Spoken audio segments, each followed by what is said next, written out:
téléspectatrices, bonsoir. Bonjour, moi c'est Magloire Mouyandi Basoulois, très heureux de vous retrouver pour notre nouveau numéro. Nous commentons l'actualité, pardon. Nous nous informons aussi par rapport à certaines révélations que nous avons presque chaque jour. Mais aujourd'hui, nous sommes plus dans les dénonciations parce que les choses ne vont pas bien. Je vous dis, nous n'avons pas pris cette habitude de parler avec vous, de communier avec vous par sentiment, parce que nous avons aussi beaucoup de choses à faire. Mais c'est simplement par le souci de notre pays, le souci de nos frères et sœurs. Or, non seulement, pas simplement ceux qui sont au Congo, mais c'est aussi qui sont ailleurs, partout à travers le monde. À tout moment, ils se complainent par rapport à ceci, par rapport à cela. Et tout ça, c'est parce qu'il y a une mauvaise politique dans notre pays. Les amis, nous ne sommes pas là pour essayer d'entrer dans le détail de chaque vie de chacun d'entre nous, même si c'est dans la politique aussi. Non, nous ne sommes là que pour parler du pays, de la République démocratique du Congo, comment les choses évoluent, qu'est-ce qui évolue, qu'est-ce qui n'évolue pas. Peut-être beaucoup d'entre vous pensent toujours que non, nous parlons toujours de mauvaises choses. Des fois aussi, si vous suivez nos vidéos, vous verrez que non seulement on parle de bonnes choses, et on propose des fois aussi. Alors, c'est très, très important pour nous de savoir que nous sommes là pour l'actualité, pas simplement politique, mais nous sommes l'actualité en général. Nous informons pas simplement dans la politique, nous informons dans tous les aspects de notre vie sur cette terre. Très chers amis, je me pose des questions. Est-ce que nous allons quitter de la dictature à la dictature pour la dictature? Je ne sais pas. Sincèrement, je me pose cette question. Je vis dans des nouvelles, il y a une effervescence. Je ne sais même pas comment appeler ces mots-là, mais il manque un peu. Il y a un engouement des gens qui postent, qui clament au et fort que Kabila doit rentrer, Kabila doit faire ceci, mais je me pose des questions. Est-ce que ce sont des gens qui ont, comment on appelle ça, une mémoire courte? Ce sont des gens qui ont une mémoire courte ou bien des gens qui pensent que nous pouvons effacer ou essayer d'oublier tout ce qui s'est passé. Ce sont les questions que moi je me pose. Pourquoi est-ce que les gens peuvent penser que non, Sikoyo, Ndenge Azozonga, il va faire mieux qu'avant? Je me pose des questions. Je vis comment est-ce qu'il a reçu M. Moïse Katumbi, il a reçu M. Claude Lubaya, il a reçu certains dirigeants, là on n'a pas cité le nom, mais on a dit que non, il a un balai diplomatique assez costaud, et bientôt là, il va aller en Europe, il peut aux États-Unis. Moi, je me pose des questions. Si tu as échoué dans quelque chose, je ne vois pas l'importance pour toi de venir et refaire ça. Parce que, sincèrement parlant, il n'y a rien de bon qui va sortir de toi parce que déjà, tu as eu 18 ans. 18 ans, c'est les années qu'un enfant commence la maternelle, premier primaire, jusqu'à avoir son diplôme d'État. Qu'on se le dise, pendant 18 ans, tu n'as rien assimilé. Moi, je n'ai jamais appris à réfléchir à l'université ou à parler français ou carrément à résoudre des problèmes à l'université. J'ai commencé lorsque j'étais encore à l'école primaire. À l'université, c'est là que j'ai vraiment acquis beaucoup de choses. À l'humanité, plutôt, désolé. Mais pendant 18 ans, vous n'avez rien donné de bon et aujourd'hui, vous voulez retirer, disons, reprendre, selon vos termes, le pouvoir aux mains d'un autre dictateur. Parce que c'est ma théorie, dictateur et un autre dictateur qui veut reprendre. C'est-à-dire Kabila, Félix et Kabila. Mais je me pose des questions. Le Congo vous appartient à vous seul ou comment? Donc vous pensez que non, les gens qui peuvent à faire avancer le Congo, c'est simplement Kabila, Félix.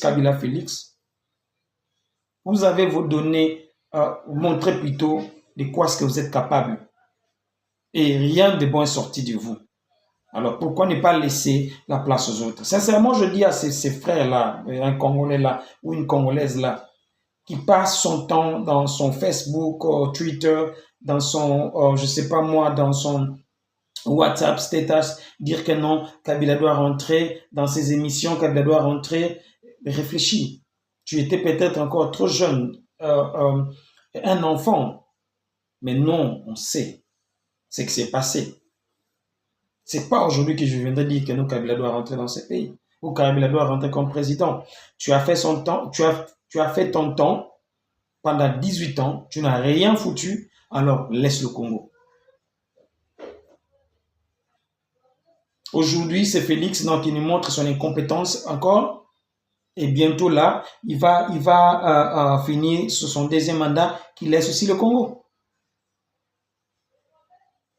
Parce que dans le domaine que moi j'évolue, par exemple, c'est pas évident que je puisse m'attacher à quelqu'un qui ne produit absolument rien parce que c'est moi qui perds.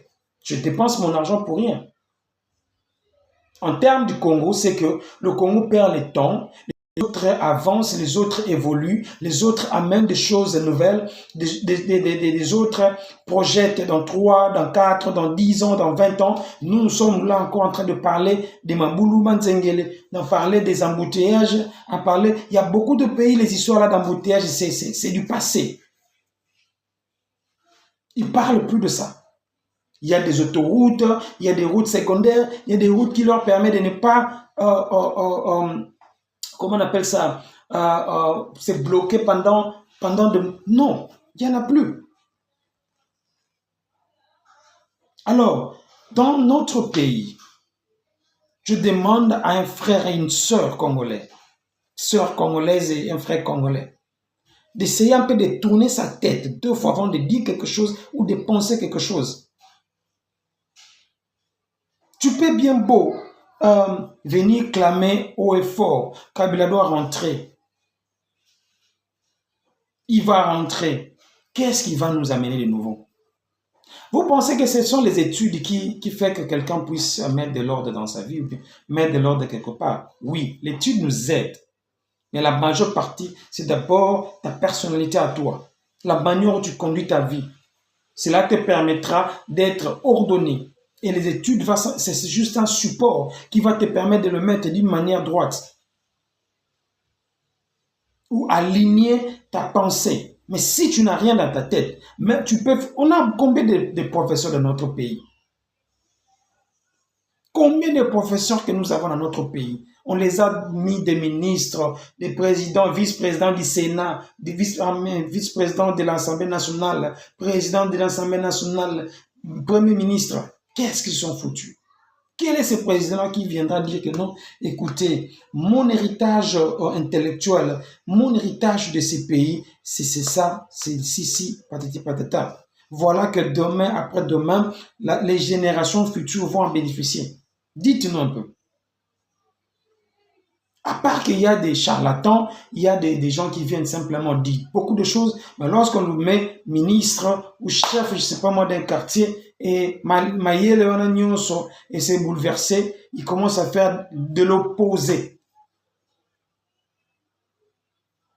Aujourd'hui, notre jeune ministre Constant Mutamba, que j'ai vraiment soutenu au début, je suis clair, je le dis la vérité, je l'ai soutenu parce que je l'ai senti en lui un esprit travailleur, un esprit d'un bosseur, et c'est quelqu'un qui vient pour proposer, c'est quelqu'un qui vient pour faire des réformes, mais malheureusement, il commence à pécher un peu.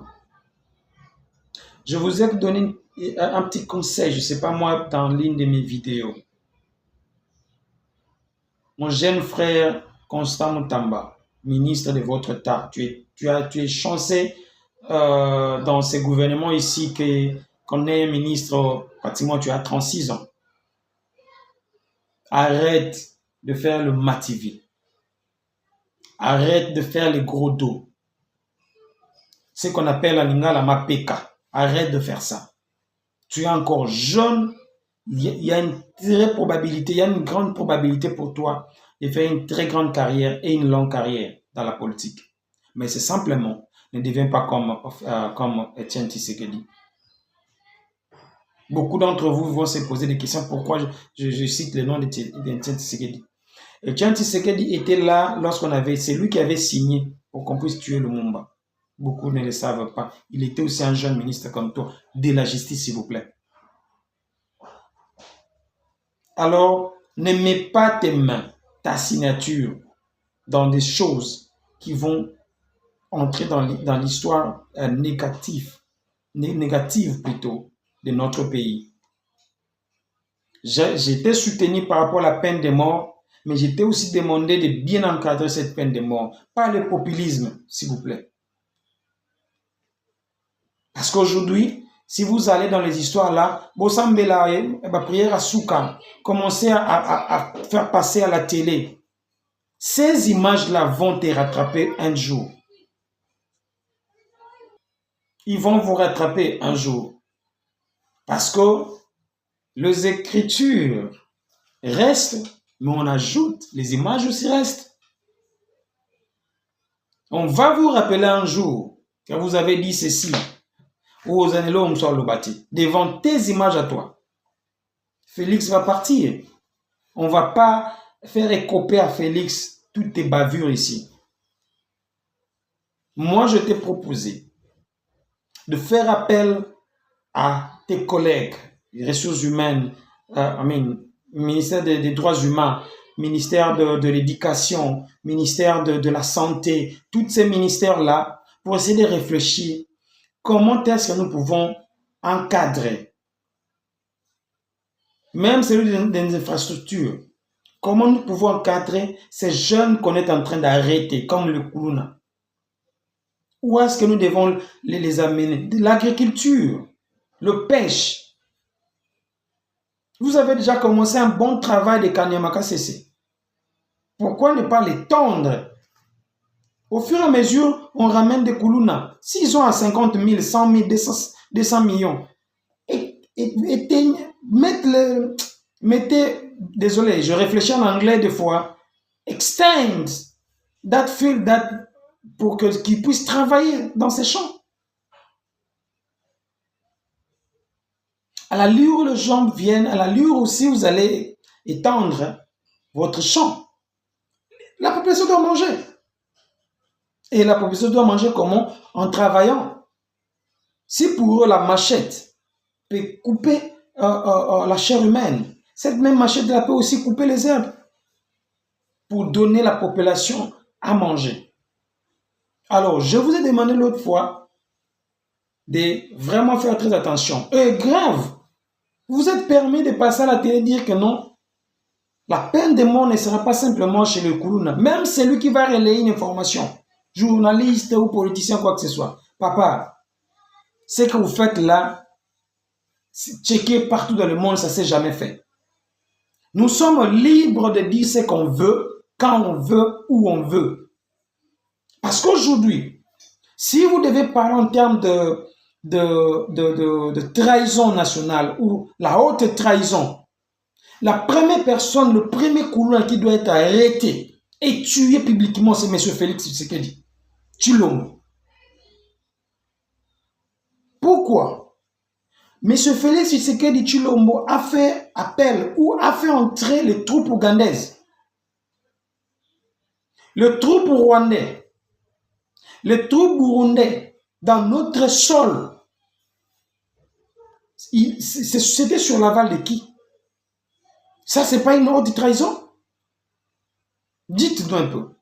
Kagame est venu ici, dans notre stade de martyrs, un stade symbolique. Mais Kagame est venu, on l'a applaudi. Yonani, Oboya Kagame. Dites-nous, la haute trahison, c'est lorsque quelqu'un qui pêche par son devoir d'un président. Ça veut dire qu'il n'arrive pas à sécuriser le pays. Il n'arrive pas à donner à manger à la population. Il n'arrive pas à créer des emplois, créer des routes. La santé de la population. C'est ce qu'on appelle par haute trahison. Alors, ce monsieur doit être arrêté. Je sais que tu n'auras pas ce courage-là. Mais si tu veux entrer dans l'histoire, faire l'histoire de notre pays et parler de toi de génération en génération, prends ce courage-là. C'est pas en vain comme ça. On se donne notre 20 minutes, 30, 40 minutes de parler de ça. Parce qu'on en a marre, s'il vous plaît. Vous nous obligez de célébrer la victoire de la FRDC, de célébrer la victoire, la progression. Ils ont pris Massis, ils ont pris cela. Non, je ne suis pas obligé. Je ne soutiens pas cette politique-là. Mes frères à moi, mes soeurs meurent. Et vous voulez que je puisse soutenir la guerre. Je n'ai jamais soutenu Nanga et je ne soutenais jamais Félix. Parce que j'estime que s'il y a un moyen propice de régler un problème, c'est de s'asseoir et de prendre qu'est-ce qui peut nous réunir. Parce que ce que Nanga, Félix et Gaka me fait, ce n'est pas à l'intérêt de la population congolaise ou rwandaise. C'est juste pour leurs intérêts personnels. Parce que si c'était pour l'intérêt des Congolais, déjà il y aura beaucoup des avancées. On n'aurait pas accepté que Nanga puisse envoyer des Congolais se faire tuer, Kagame faire de même et Félix aussi. Parce que dire que non, je travaille pour ma population, pour mon peuple, c'est de leur premièrement protéger, de leur donner le maximum de sécurité. Mais qu'est-ce qui se passe? C'est tes déclarations incendiaires, tes positions, ta manière de faire les choses pousse à ce que la guerre puisse continuer chaque jour. Un bon président, c'est un bon manager à la tête du pays. C'est lui qui sait mixer les choses. C'est lui qui sait apporter la solution là où il y a un problème. Non amener le problème là où il y a encore un autre. Oui, moi, sincèrement, je vous dis, je ne peux pas me permettre de commencer à dire que non, bravo FRDC. Oui, c'est qu'on a, les FRDC ont tué les rebelles. Les rebelles là sont les Congolais. Bravo AFC, M23, ils ont tué des FRDC, ce sont des Congolais. Jamais je peux accepter ça. Que mes frères s'entretuent au moment où Félix est dans le luxe, Nanga est dans le luxe, Kagame est dans le luxe. Non, jamais. Ceux qui font ça, ce sont des flatteurs. Des gens qui veulent faire plaire au chef. Bamonaye. Et qu'on se le dise. Dites-moi, à l'époque de Etienne Tshisekedi, avez-vous écouté ou entendu, je parle écouté et entendu, ou vu Etienne Tshisekedi Wamulumba saluer l'effort des noms à l'époque la force zaïroise? Jamais. Il n'a jamais fait ça. À l'époque, il soutenait Mzee Laurent Désiré Kabila. Et ce dernier lui a envoyé faire du champ au village avec un tracteur comme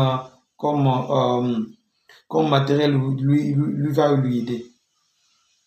Le même Félix Etienne Tshisekedi, à l'époque de Kabila, fils Joseph, avez-vous écouté une fois soutenir le force armée congolaise à l'époque? FAC. Il n'a jamais fait ça. À la place, il était au Rwanda avec le RCD et le reste. Il n'a jamais fait ça. C'est lui que vous appelez père biologique, père idéologique, père je ne sais pas moi quoi. Il n'a jamais fait ça. Et vous vous attendez à moi ou à nous de faire des déclarations. La FRDC, on est derrière vous, allez tuer d'autres Congolais. Non. Jamais. Si vous avez échoué dans vos renseignements, dans vos services secrets, dans l'armée, il ne faut pas mettre ça sur le dos des gens. Ce n'est pas aujourd'hui que vous devez passer, dire que non, on a récupéré Masisi, c'est une fête. Non, mais écoutez, il faut avoir honte. Masisi appartient à qui? Que vous puissiez le récupérer. Massis appartient à la RDC, au gouvernement congolais. On ne devait pas fêter si on récupère Masisi. Si on récupère Butembo. Ou si on récupère Sake. Alors, arrêtez vos histoires là. J'ai toujours écouté les histoires de l'opposition, Bino il y a YouTube, vous félicitez pas, quand FRDC ça la progrès, vous avez critiquer. Nous sommes, moi personnellement, je ne critique pas le FRDC et moi encore, je ne les soutiens pas. Parce que je ne peux pas permettre à ce qu'un frère puisse se battre avec un autre frère. Et surtout qu'ils sont de même pays. Parce que moi, j'ai toujours dit, si aujourd'hui le Rwanda nous fait la guerre à travers le 1-23, c'est à cause de nous-mêmes, nous. Nous sommes il y a d'autres termes que je n'aime pas utiliser. Parce qu'aujourd'hui, à la base de tout, c'est le minerai. Que le président, à la tête du pays, exploite sans remords jusqu'au dernier cadet de leur famille. Le premier groupe de Chinois qu'on avait arrêté, qui ont eux-mêmes dit fort et haut que leur boss travaille pour le président de la République. On les a rapatriés avec un cortège présidentiel. Le deuxième groupe qu'on a arrêté récemment, avec 800 000 $ en espèces et des lingots d'or.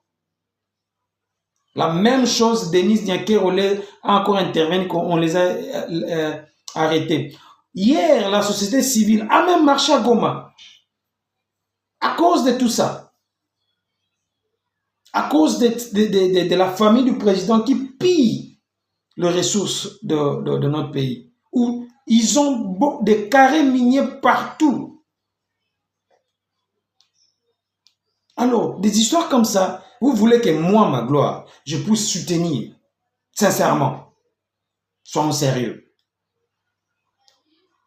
Jamais, alors au grand jamais, je vais mettre ma bouche ou ma petite voix à des histoires comme ça. Notre pays mérite mieux. Notre pays mérite des gens qui ont premièrement le souci de ce pays, qui connaissent le pays et qui veulent l'avancement du pays. Pas des gens, pas des opportunistes. Pas des gens qui viennent ici pour s'enrichir ou piller davantage notre pays. Que Dieu bénisse le Congo. Merci. Bye.